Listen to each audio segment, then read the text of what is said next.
I noticed that Steve left me up here. That's being a coward. Yes, transformation. Life is good. Life is good. Even though sometimes what we see, what we experience, especially when we turn on the television, but life is good. It is God. It's all God. So we did talk a little bit about the order of worship, which is changing. And one of the reasons for that is this is a sacred place. Everyone here is love, kindness, generosity, and divine. So when you get out of your cars at the curb, you want to walk into something that is divine. And so that is why the foyer had candles, thank you, Diane, and the music, to keep that sense of you're walking into someplace special. It is sacred. You're coming in to be with your spiritual family, and that is very special. So yes, we've made some changes, but really the key is transformation. And according to the dictionary, transformation is a thorough or dramatic change in form or appearance. Personal transformation, or spiritual awakening, as I like to say it, is breaking down all the barriers within us to love. It's breaking it all down. Take away that barbed wire around our hearts. So somebody hurt you a long time ago. Get over it. Take away those barbed wires. Be open to love and compassion. Allow yourself to discover new dimensions of who you are and evolve. And you know what you're going to find? Our authentic self, who we really truly are. Who we really truly are. Authenticity. Personal transformation, or spiritual awakening as I call it, is a journey of the heart. And sometimes that's scary to lead from your heart. Journey of the heart.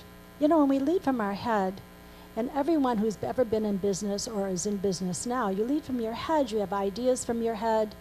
People can go along with the idea or not go along with the idea, but you're not vulnerable. You can work it out, you talk it out, or maybe even argue it out.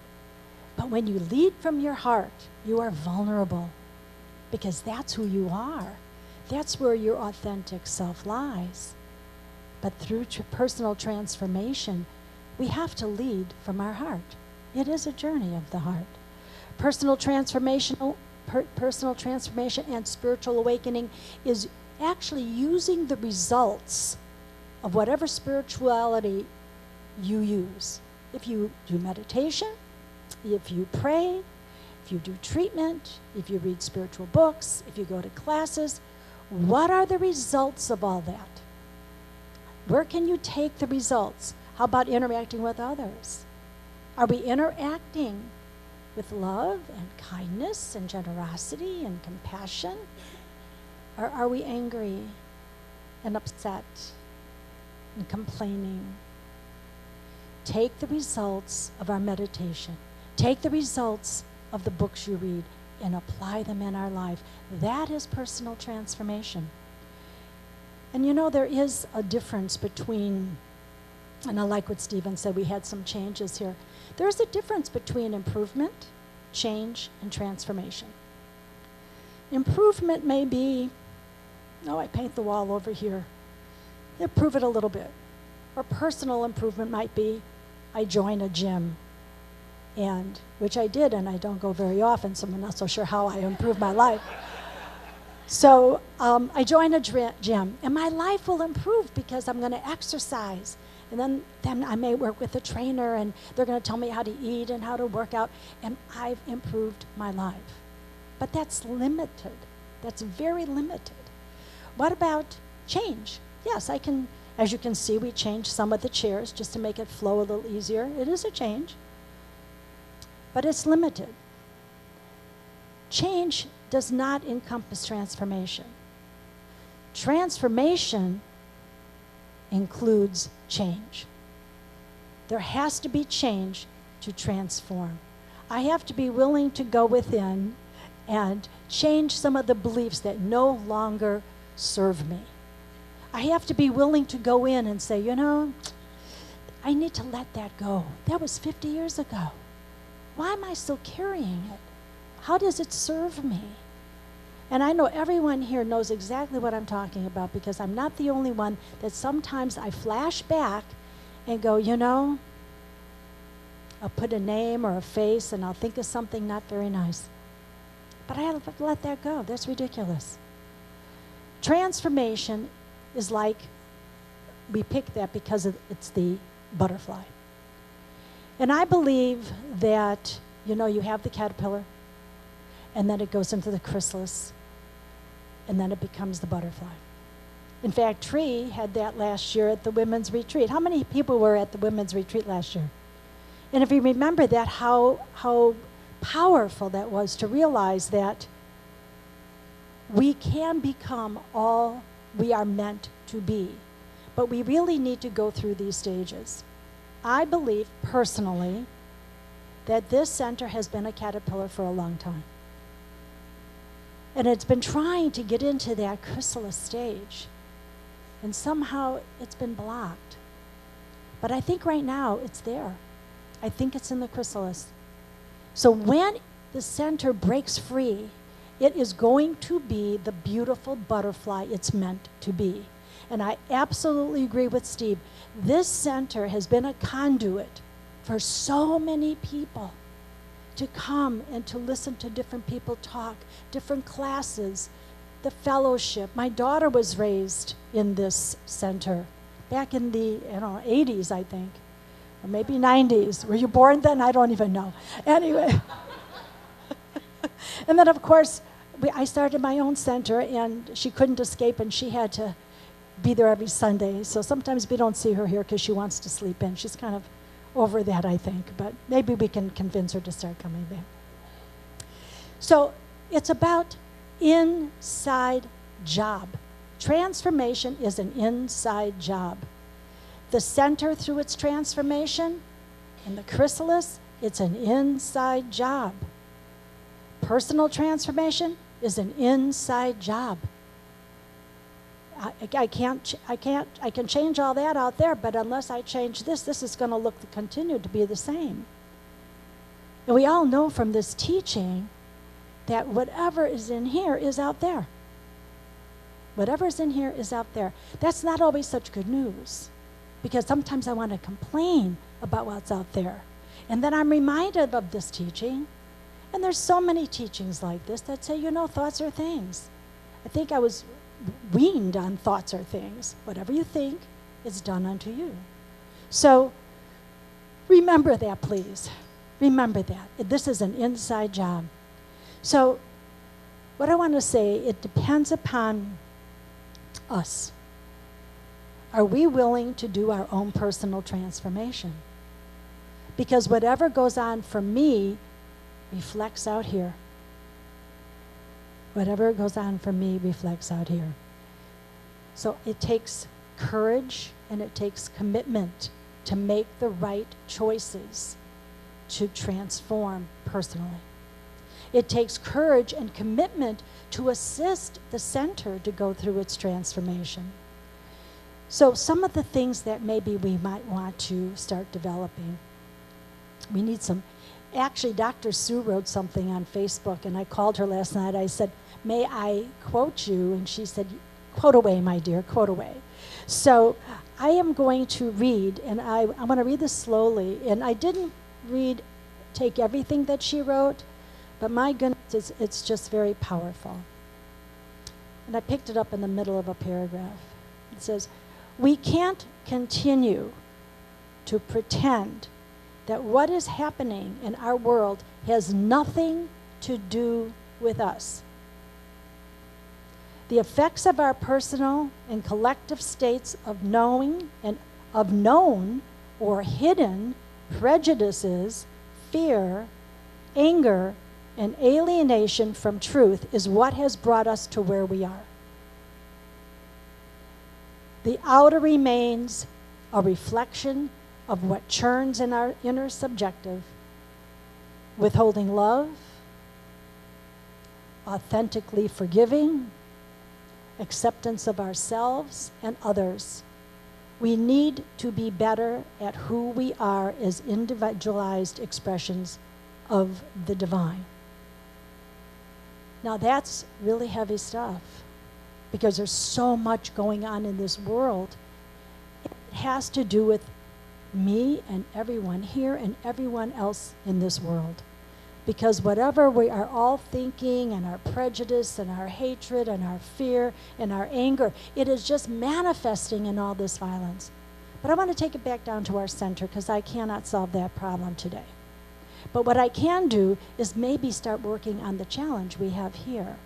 So if we start going through our own personal transformation, and we can all work together on this, and I like what Steve said with that. Just please give us a little bit of time on the board. On the 24th, we're going to have an open forum. And I beg of you not to complain. I don't like this, I don't like that, I hate this. No, please bring us a transformational idea. The board's meeting that day, and we will listen to everything. The chairs are moved because we have listened to you. The order of worship was changed because we listened to you. So just know that we listen, and we will do whatever we can do to accommodate everyone. But there's some habits that we need to develop. I think we need to give thanks for life. Let's give thanks for life. No matter what's going on in it, it's certainly better than the alternative right now. At least I love life, no matter what's going on. Live our lives fully, give thanks for our life, and pay attention to what is going on. How many, well, maybe you don't, but sometimes I can walk down the street and I have passed beautiful things and I didn't even see them. Sean's really good at that. He'll say, did you see? No, where? And it's a beautiful tree or a flower.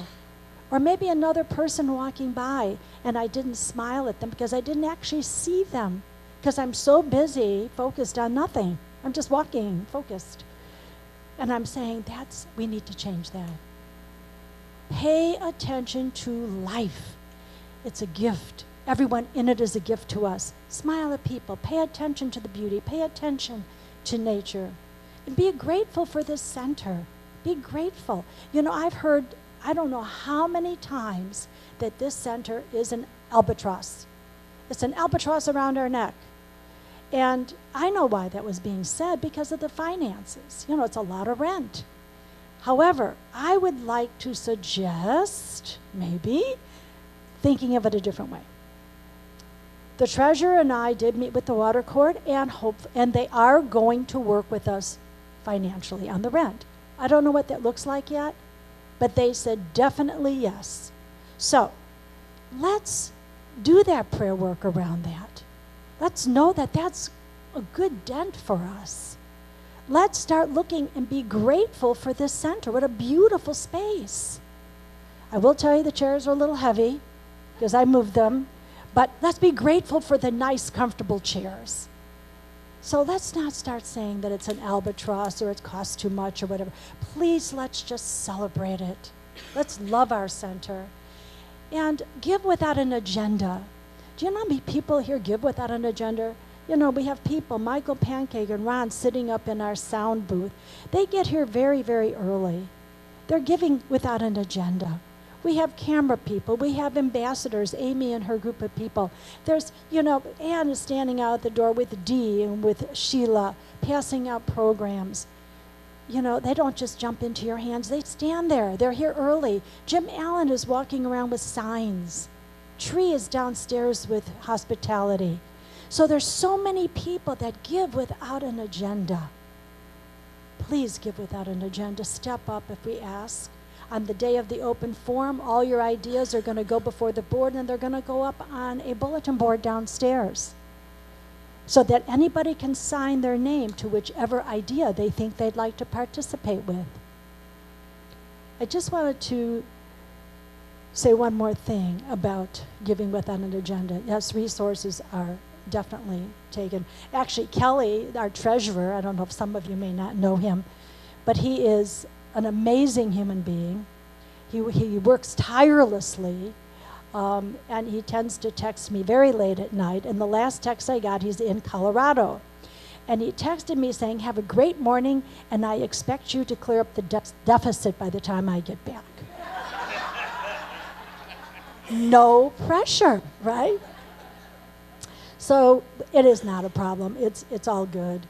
And one of the things also I want to talk about, a habit of forgiveness. And I loved what Sue said in her post, authentic forgiveness. How many here were raised, I'm sorry, I'm walking around too much, I'll stand. I have a tendency, I'd be way over there by now, that I was raised, you know, even though they did something wrong, be the bigger person and say, I'm sorry, and forgive them. That's not very authentic. See them as sinless because they are really divine, like you and I. We make mistakes. How many of us have said something that hurt someone's feelings? How many people here have done something that hurt someone's feelings? And how many of us beat ourselves up for that? Oh my God, I wish I hadn't said that, I couldn't do that, I acted so terrible, on and on and on. But we do the same thing to other people. They said this, they did this, do you know what this person said or did? My God, do you know what I'm going to tell you all about that. You know, that's gossip, which there's no room in the center for gossip. It's a really big thing with me. I hate gossip, unless it's really good gossip, good drama, you know. But it's not good to forgive like that because that's conditional forgiving. Look at your friends or people that you are in your family, and sometimes those are the harder people to forgive. But say, you know, they're just like me. I'm one with spirit, I'm one with God, I'm one with this energy, I'm one with love, I am spirit. And I blow it sometimes, and so do they. Cut them some slack and say, you know, they forgot who they were. And sometimes I forget who I am, that I'm a holy child of God. I am love. And sometimes I don't act like that. So cut them some slack and forgive authentically. And experience life as a celebration. My goodness, this is a celebration. And look at all of you here. We're here to celebrate love and life and our music and our friendship. And choose happiness over drama. Stop complaining. I don't want to hear anybody complaining anymore here. If you don't like something, say it on open forum with an idea, a solution. A solution. I want to do this, okay? Try it. We'll try it. Absolutely. I said I am not the new spiritual director. I am not replacing Dr. Maureen. I am a leader here. I'm one of the leaders. I like to say maybe I'm leading the parade, but there's a lot of floats in that parade. And all of you need to be afloat. And I'd like to introduce you to the other leaders. If any part and the board members are here, would they please stand? Where are you? Stan, where are you? Oh, there. Stan is on the board. Glenda, where are you? Glenda's on the board. Kelly's in Colorado. I'm on the board. And Connie Dubois is working today.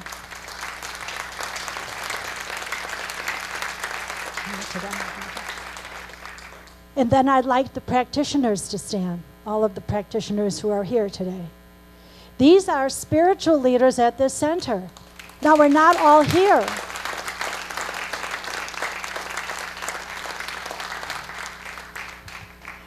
Anyone who has any issues about last week, this week, if they need to talk to someone, here they are. That's what they're here for. They've gone through a lot of training to help you. If something wonderful happened in your life, use a practitioner. So it keeps going. It's not always about gloom and doom. It's about happiness as well. And I know that everybody here is so full of love and so full of compassion. People that are part of the Compassionate Care Program, would you stand up? Not everybody's here, but I know that Ann, Deborah, Debbie, Cynthia, Karen, Patty, Pancake. We have 20-some people part of our program, helping people with rides, meals, visitations, and phone calls. So we'd like you all to join us in our parade. Be afloat. It takes a little time to decorate the float. I understand that. But just come with your ideas on the 24th. And I know for a fact that with everyone here and with God, all things are possible. Please join me in prayer.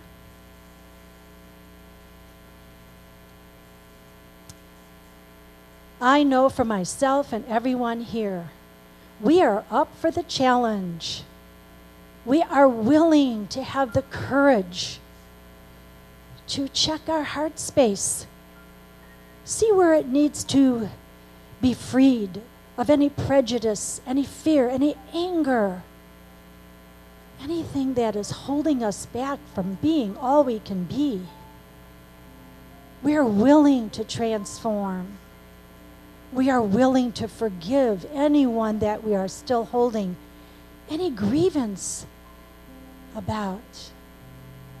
We are committed to lead with our hearts. We want to transform, and we are transforming. And as a result of that, our center is transforming into something so wonderful, so beautiful, so loving, so generous, so kind, because it's going to help more people than we could ever possibly imagine, including myself and everyone here. So I declare that this is already done in the mind of God. Our personal transformation is done. The center's personal transformation is done. It is the beautiful butterfly that it was meant to be. And we all have personally evolved and have found the dimensions within us where it is actually our authentic self. We are divine, and that's who we are. So I am so grateful for everyone here today. I am so grateful for every one of the leaders in some role. I am so grateful for Mitch and the band. I'm so grateful for Ron and Michael upstairs in the sound, Amy and her ambassadors, our hospitality team, our compassionate care team, our board. There's so many people that are absolute examples of love and generosity. So with a grateful heart, I release my word to the Lord, knowing it is already done in the mind of God. And so it is.